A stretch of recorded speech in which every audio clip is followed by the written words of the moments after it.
So welcome to Projects in Dad's Garage. This is a remake of a video that released yesterday. However, audio settings were a little bit off in OBS, so the music was overwhelming to say the least. So we're gonna redo this with a voiceover. We're looking at the new printed parts for Voron Tap revision 8. I installed what was revision 2 over the weekend. However, in the process of fixing some LEDs, I wound up getting a crash. And as you can see, I'm showing you the parts that broke on the one I had on there. There's little fins that were on the bottom there, broke off when it crashed. So on the first, Bad Noob released the new revision 8 Voron Tap. Those are the printed parts that you're looking at now. They moved the heat sets back on the part that mounts to the carriage. On the previous one, they were set pretty far in, as you can see. On the new ones, they're going to set flush back. It's going to add some stability. You're going to need a little bit longer screws, however. And 12 millimeter M3 and a 16 millimeter M3 screw is what's going to be needed for that.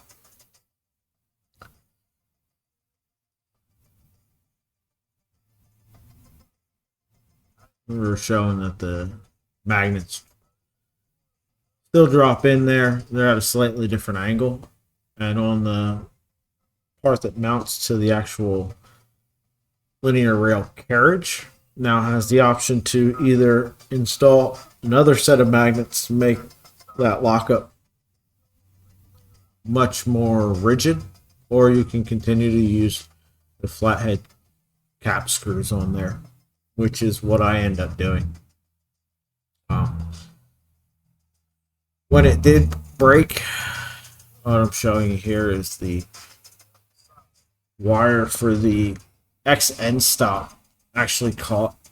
It was secured where it was supposed to be, but it prevented the carriage from coming all the way off, which could have prevented some damage to a brand new Fabrico Honey Badger build plate. Nothing too bad. It's still usable, but it's kind of disappointing, a brand new bed you've never printed on yet. Now you got a little ding in the middle of it.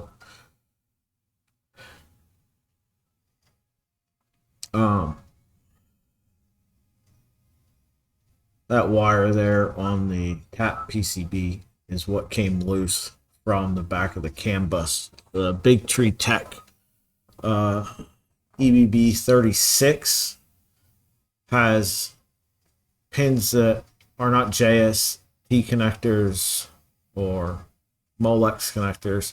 They're actually DuPont connectors. They're regular just GPIO pins that you'd find on a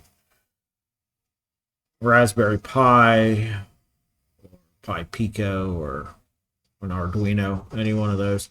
So there's no active retention to those.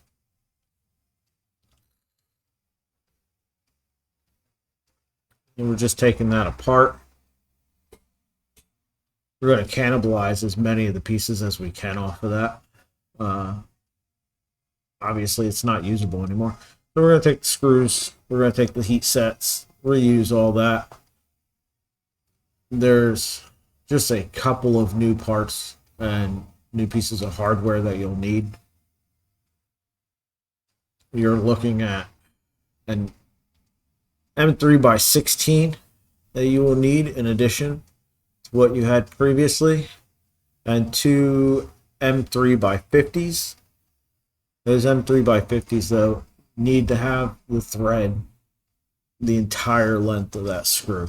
Now there's two different versions of that screw.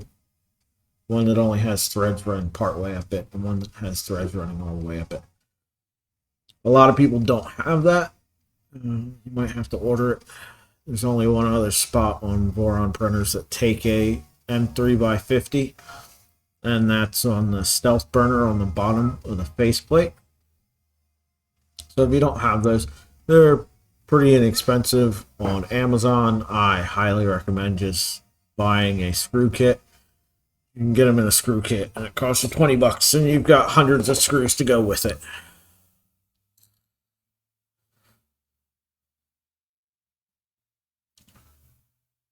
This is why I normally have music playing, because talking for an entire video and being entertaining is rather difficult. So if you're still here with me, I really appreciate it.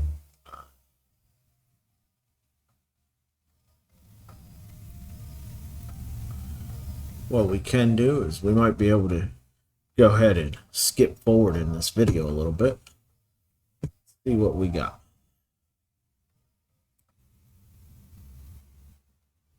Yeah, we're just taking it apart. Oh, something's going off on my phone.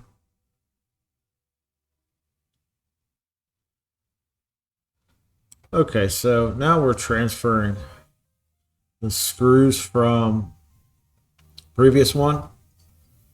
We're going to take out those heat sets. This is a very inexpensive Amazon special. We got it on sale for like $8, I think. Came with a bunch of different tips and whatnot. It does have an adjustable temp, and then that's a LDO heat set tool. You can get those. They don't have to get them from LDO. They're available on Amazon. You just set the temperature of your soldering iron to roughly about the same temperature you print at. This is Sparta 3D ABS that I print at 245. I've got that soldering iron set to 250. If you notice, there are two heat sets on there. They're screwed on. You use that to adjust the depth that heat set tool goes through. You do not want that pushing or pointing out past the end of your heat sets. You're just going to damage your part. So we're removing all those and transferring them to our new piece. We'll just go ahead and skip forward. Nobody ever hangs out for an hour long one of my videos. Well, I shouldn't say that. A couple people do. And if you're watching this and you're one of those people, thank you. But most of you guys are gone within a few minutes. So we're just continuing to take heat sets out. Okay, so here, a lot of times when you're reusing heat sets, you're still going to have some plastic on that heat set that you pulled out. And that's going to push up around your part as you're putting it into your new printed part. I just use an X-Acto knife to trim that down, make sure it's nice and flush. On these pieces here, right here, it's not a big deal. On the pieces that the magnets go into, there's a much tighter tolerance for those. But on these pieces, there's nothing close that it would affect. But it's still nice to clean it up.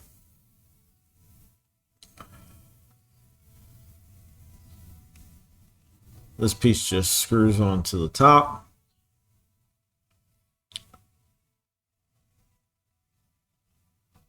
I'm a little lost on orientation here, but we get it in a second.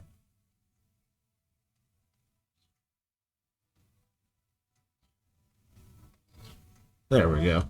I figured it out. Yay. So there's two screws that run up at an angle.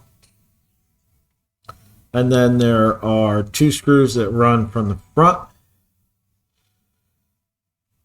The two screws that run from the front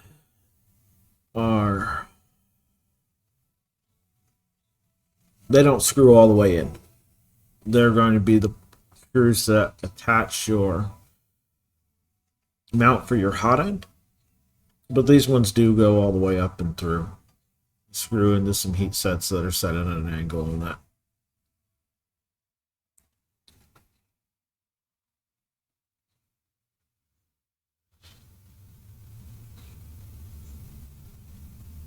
Moving PCB, that's still the same.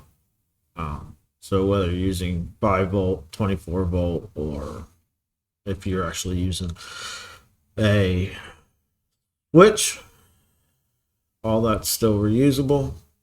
Just transfer it right over. Make sure you printed the correct version of that top piece though.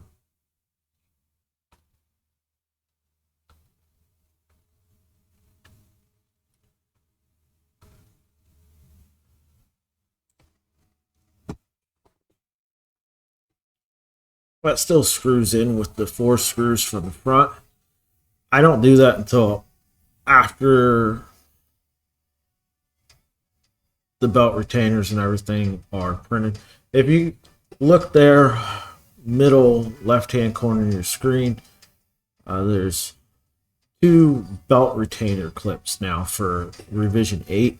Rather than the belts running through the part and doubling back through it, runs in through the back, around through the front, and then there's 2 M3 by 6, I believe it is, or maybe M3 by 8 button head screws that are going to secure those little brackets to hold it to the front.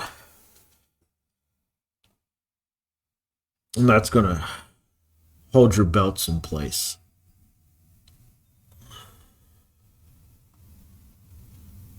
Taking off that linear rail off the old part.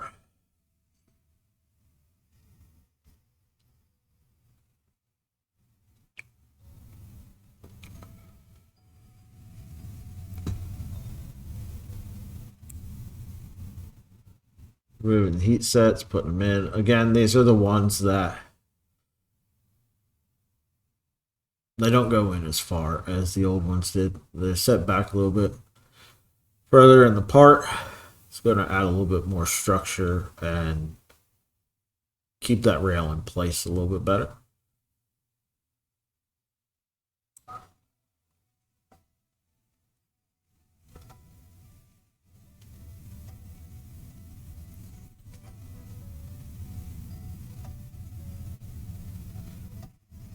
Now, I can tell you that this is one of the advantages of having multiple printers. If you only have one printer and something like this happens, it's going to put you in a situation where you're going to be calling a friend to print you some new parts. And if you don't have any friends with 3D printers, you're going to be in a tough situation. There's a Rescue Raven program on the Voron Discord. If you're not on there, feel free to join. It's a great community, and you find a lot of this stuff a lot faster than you would anywhere else. It's where all your announcements get made. That's where you're going to find out the latest news and whatnot. I had the files for this almost a full day before they made it up onto the GitHub. There was an issue with the GitHub.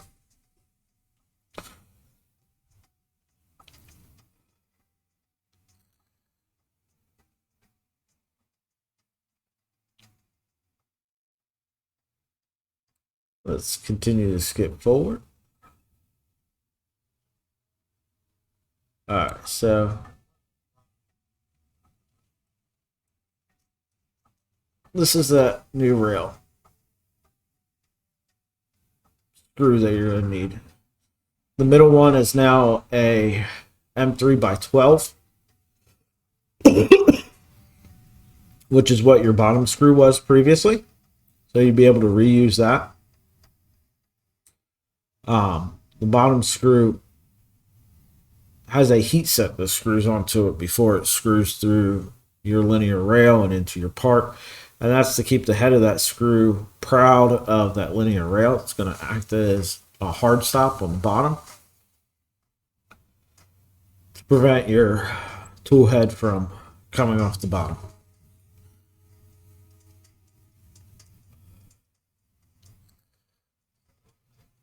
The top screw is still the same as it was before, and it has a hex nut on the back.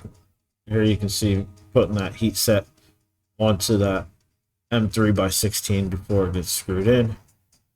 Like I said, that top screw doesn't have a heat set. It actually has a M3 hex nut that presses into the back of the part. If you were to put a heat set in there, the part would have had to be thicker. It already moves your nozzle position forward, I think 3 millimeters it does versus stock. So you want to minimize that as much as possible.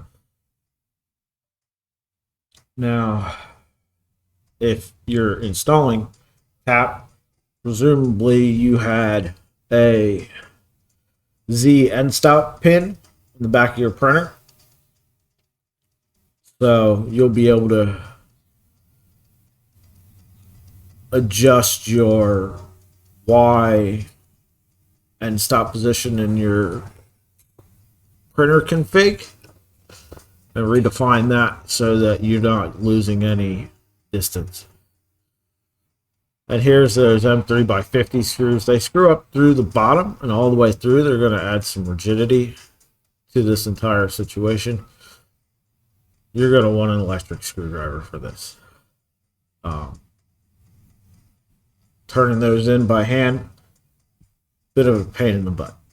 I realized that here very, very quickly and set off on a mission to find some bits for my electric screwdriver.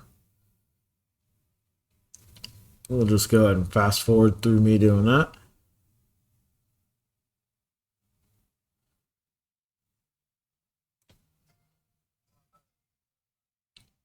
As you can see, it's much faster with some sort of electric screwdriver.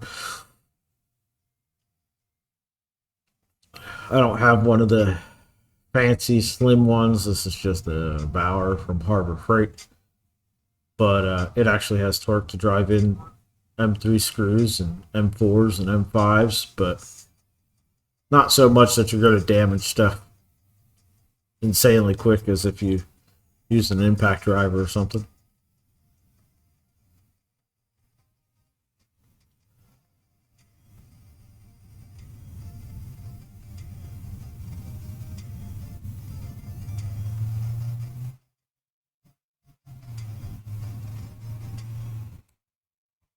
So we'll go ahead and skip through this.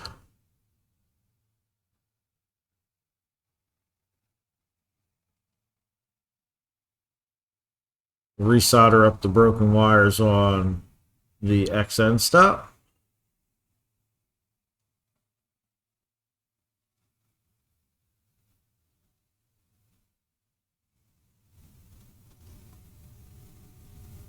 If you don't have a decent soldering iron, you don't have to have anything crazy.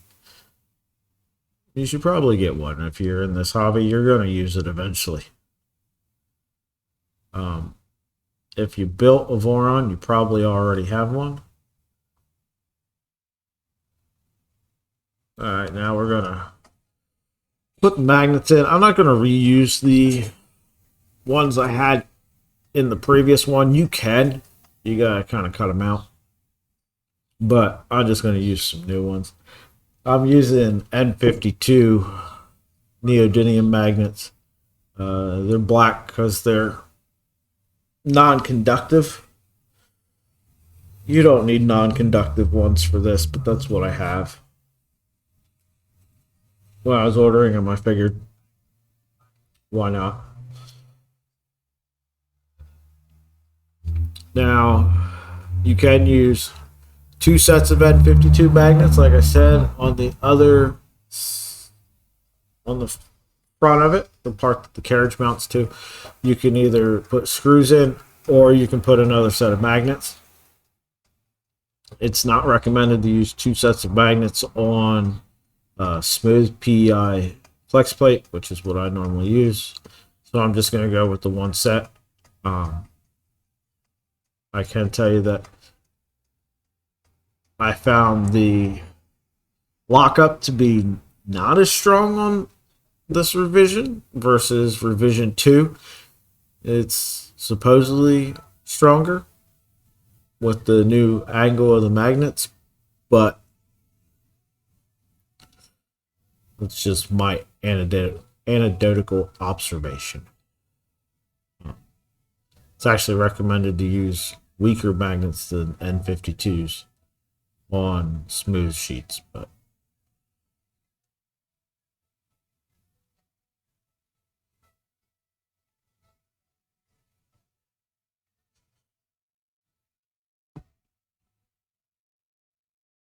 so these just drop down in there. It's important when you're doing this not to set those all the way forward. Push them all the way back and just screw in just snug enough to hold it in place, because once you get the front plate on, you'll loosen those, let the magnets find where they want to sit at against your screw, and then tighten it back down so that there's a good interface between the magnets and the screw, or the magnets and the magnet.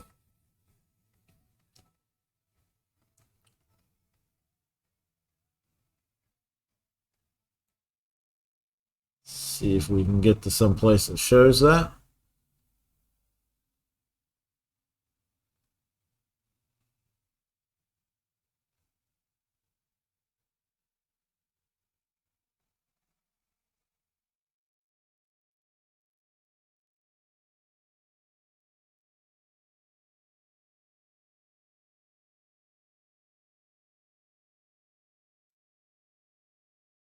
All right, so there's what it looks like when it's all put together.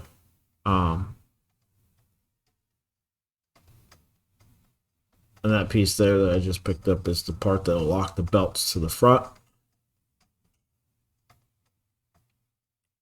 I don't have the screws in the front of this yet, because you won't put it completely together until it's on the printer, because you need access to put those clips on for the belt.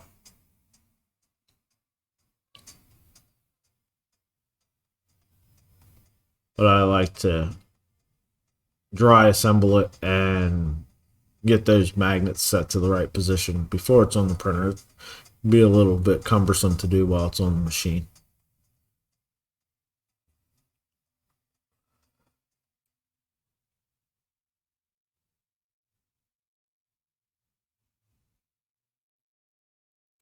So where those go through, there's actually hex nuts that go into the back where the belt comes around from the back. Easiest way to get those set in there is just set them in place and take your screw and screw it in from the front, and use your screw to pull that nut into position. If you try to do that with pliers or anything else, you're going to end up damaging it. Just use a screw and pull it in.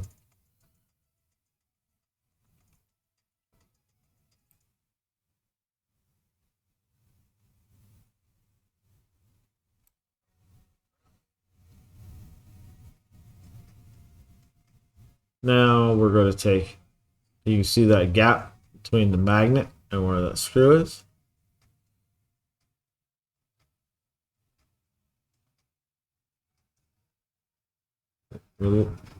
Just unscrew that a little bit, and as you can see, it snapped right up into position. Give that a little snug. Sometimes you gotta work with it a little bit to make sure that it stays lined up as you're tightening it. Sometimes it likes to twist. But you can take another Allen wrench or something like that and just put it in there and hold it in position while you tighten it down. And then after this, it's just a matter of installing it on the printer, and takes some pictures as that process goes through, because getting video while I'm trying to do it on the printer that's across the room from my cameras is rather difficult. And we'll give you some footage of what it looks like when it runs. And outside of that, if you've stuck around this long, thank you again. Like, subscribe. Have a great day.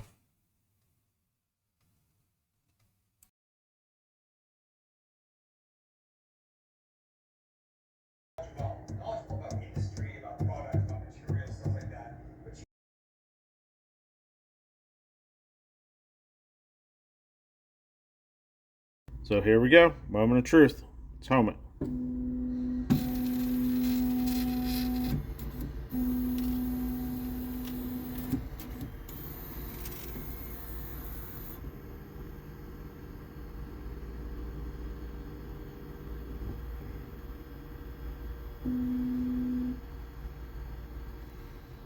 All right. Let's go ahead and try a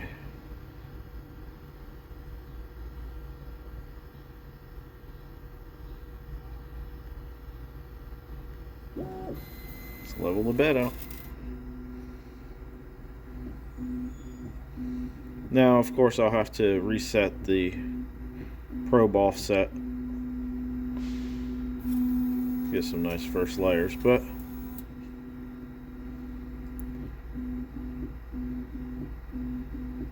this is what it does. It goes from front corner, back corners, back to the other front corner, and then we'll adjust each of the 4 corner stepper motors to level itself out to the bed.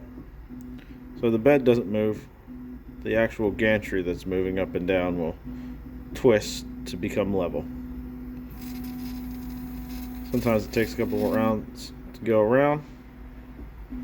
Goes around the first time, says, okay, this is my tolerance. Make adjustment, go back through and make sure that that was good. You saw there that front right corner came up. Now it'll go around and test again.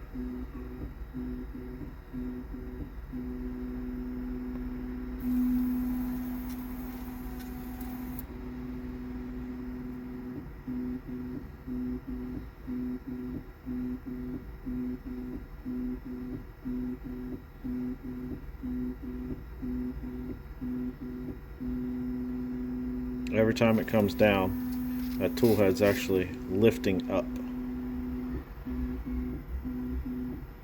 Just the slightest amount.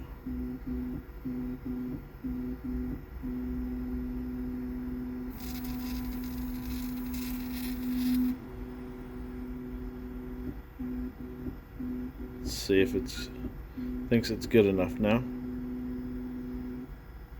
Yep. Alright, so we're all back together. Have a good one. Like and subscribe.